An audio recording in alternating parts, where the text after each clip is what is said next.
मनुष्य धरती पर कैसे आया? इसका जवाब हमारे पुराने हिंदू धर्म ग्रंथों में बड़ी ही रोचक और अद्भुत कहानी के रूप में मिलता है। इन ग्रंथों के अनुसार सबसे पहले इस सृष्टि में कुछ भी नहीं था। न धरती, न आकाश, न तारे, न सूरज, कुछ भी नहीं। केवल एक परम शक्ति थी जिसे हम परमात्मा या ब्रह्म कहते हैं। उसी ब्रह्म ने जब सोचा कि मैं एक से अनेक बनूं, तभी सृष्टि की शुरुआत हुई। उस इच्छा से भगवान ब्रह्मा का जन्म हुआ, जो त्रिदेवों में से एक हैं और सृष्टि के रचयिता माने जाते हैं। ब्रह्मा जी ने सबसे पहले अपने ध्यान से 4 आर्षियों को जन्म दिया: सनक, सनातन, सनंदन और सनत कुमार। फिर उन्होंने कई और आर्षि पैदा किए, जैसे मरीचि, अत्रि, वशिष्ठ आदि, जिन्हें सप्तर्षि कहा जाता है। इसके बाद ब्रह्मा जी ने अपने मन से एक पुरुष और एक स्त्री को पैदा किया, जिनका नाम था स्वयंभू, मनु और शत्रुपा। यही दोनों इस धरती पर सबसे पहले आने वाले इंसान थे और इन्हें मानव जाति का पहला जोड़ा भी कहा जाता है।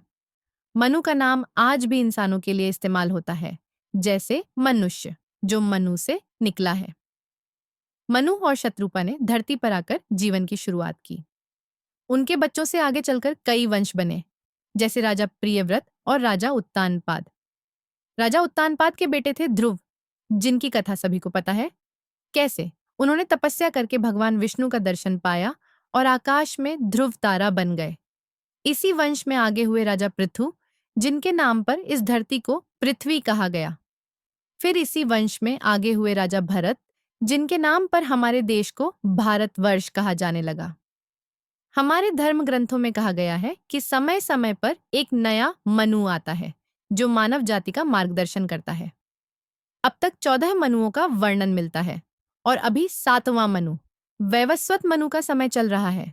यही मनु थे जिन्होंने एक बार आने वाली भीषण बाढ़, जल प्रलय से इंसानों और जीवों की रक्षा की थी। उस समय भगवान विष्णु ने मत्स्य अवतार लिया था और मनु को एक नाव में बैठाकर सभी जीवों के बीज बचाए थे, जिससे धरती पर जीवन दोबारा शुरू हो सका। इन सब घटनाओं से यह पता चलता है कि इंसानों का जन्म कोई सामान्य बात नहीं थी, बल्कि एक दिव्य योजना के तहत हुआ था। मनु और शत्रुपा से शुरू होकर मानव जीवन 4 युगों में बंटा: सत्ययुग, त्रेता युग, द्वापर युग और कलयुग। सत्य युग में लोग बहुत अच्छे, सच्चे और धर्मपरायण होते थे। त्रेता युग में थोड़ा धर्म घटा और उस समय भगवान राम का जन्म हुआ। द्वापर युग में भगवान कृष्ण आए और धर्म की रक्षा की। अब चल रहा है कलयुग, जहां झूठ, पाप और अंधकार बढ़ गए हैं, लेकिन धर्म का एक पांव अब भी कायम है। हमारे धर्म ग्रंथों जैसे वेद, पुराण, रामायण और महाभारत में बताया गया है कि हर इंसान के अंदर एक आत्मा होती है, जो परमात्मा का अंश होती है।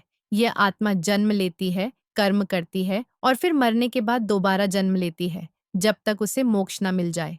मनुष्य का जन्म केवल खाना पीना, जीना मरना नहीं है, बल्कि आत्मा की यात्रा है, जो अंत में परमात्मा से मिलकर पूरी होती है। हमारे आर्षि मुनियों ने योग, ध्यान और तपस्या से इस ज्ञान को पाया और बताया कि हर इंसान अपने अंदर भगवान को महसूस कर सकता है। वेदों में यह भी बताया गया है कि इंसान 4 वर्गों में बंटे: ब्राह्मण, ज्ञान देने वाले; क्षत्रिय, रक्षा करने वाले; वैश्य, व्यापार करने वाले; और शूद्र, सेवा करने वाले। ये सब वर्ग कर्म पर आधारित थे, जन्म पर नहीं। लेकिन समय के साथ यह व्यवस्था गलत ढंग से अपनाई गई। फिर भी धर्म ग्रंथ यही कहते हैं कि हर इंसान में भगवान का अंश है और सभी एक समान हैं। आज हम चाहे विज्ञान में कितनी भी तरक्की कर लें, लेकिन हमारे अस्तित्व की शुरुआत इन्हीं पुरानी कहानियों में छिपी है।